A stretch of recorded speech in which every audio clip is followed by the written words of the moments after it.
Kim Muir Amateur Jockeys Handicap Chase. I know the way you're thinking last year was absolutely hammered up. Probably when I mentioned a Plutard earlier, he's in the realms of that type of horse of like, oh my God, how could that have even got into the handicap and do what he's doing?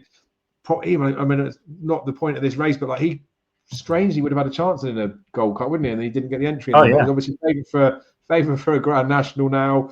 That's the type of horse that's in it. So basically, who wins next year's Grand National by taking in the Kim Muir on the way? Because Gavin Cromwell's got a couple of horses in here. Obviously, it was him that trained. I know the way you're thinking, obviously he still does, but it was him that got that horse, I guess, partly plotted for the race last year to be so well fancied. Mint Boy and Yeah Man, although it would be an afterthought for Yeah Man, but Mint Boy and Yeah Man have been subject to a bit of support. A friend of mine made a couple of cases of them, which are basically just on the Cromwell factor. Say Majestic's the one that's probably fairly obvious, I think, for most people, because he was the Coral Cup horse last year that just didn't really do anything. Again, people thinking of JP McManus and Willie Mullins wanted to get some redemption, but his comeback run where you mentioned Affordale Fury that made the bad mistake, he only went up a few pounds for that. It was one of those where you look at the horse thinking that was definitely a prep run for coming in to win something at the festival. So I think he rightly deserves to be at the front of the market. But again, it's another race. We've got the JP horses behind, like the Potemps, and you're not 100% sure which one's going to go where. Johnny, who I've already mentioned for an Ultima, Hashting could go in here. I think he possibly would, but then the National Hunt Chase wouldn't be out the realms of possibility for him either. So Say Majest probably is like solid-ish at the front.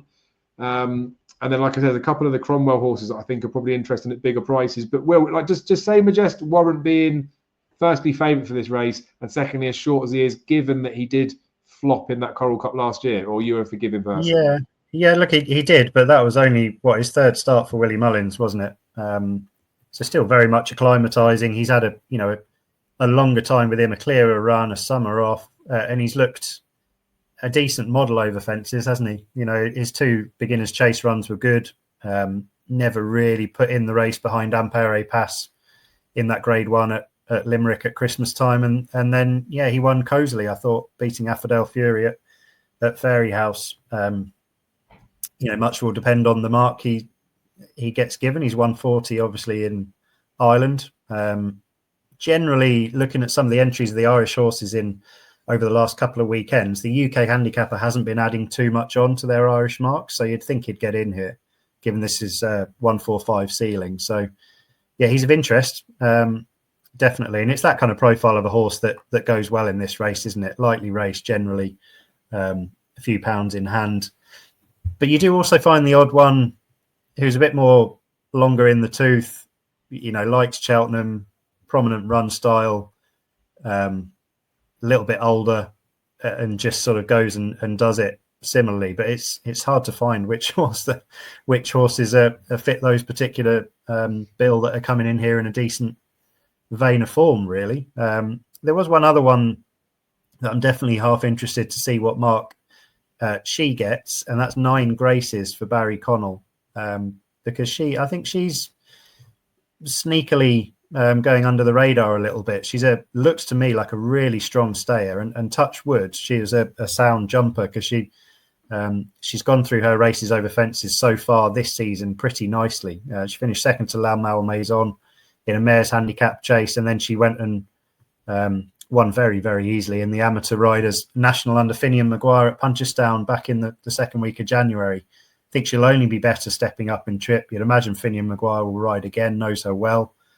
And I thought she was one that might just be a little bit forgotten about maybe in some of the markets when they focus on some of the more likely types, shall we say.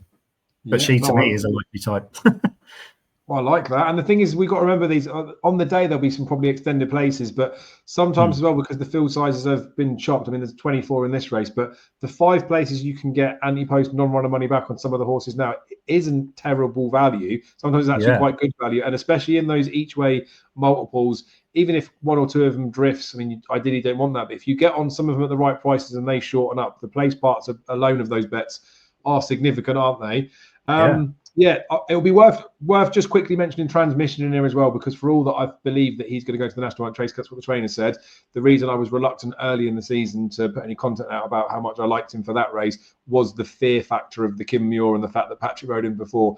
And he still has put an entry in for this race. So thank you for that, Neil Mulholland, for making me sweat for a little bit longer. But it's not beyond the realms of possibility that, as much as I fancy him for National Hunt Chase, he decides to come here, and he would be of interest to me whichever race he goes. My case made for him for the National Hunt Chase, and the fact that I think he is like the Dower Stayer, I think that's the better race for him to go in. But obviously the trainers know more than I do. So if Transmission was to come here, I'd be interested. I've got a small bit on him, non-runner money back, because I bet him so much for the National Hunt Chase. So be remiss of me not to mention him in here, but like I do think the horse is good. He just doesn't scream out to me for this type of race that he's got loads in hand, whereas most often the winner of this race has got bundles in hand, and I don't think he needs to have as much in hand for the test of a National Hunt Chase as this. But it's me talk about another race again.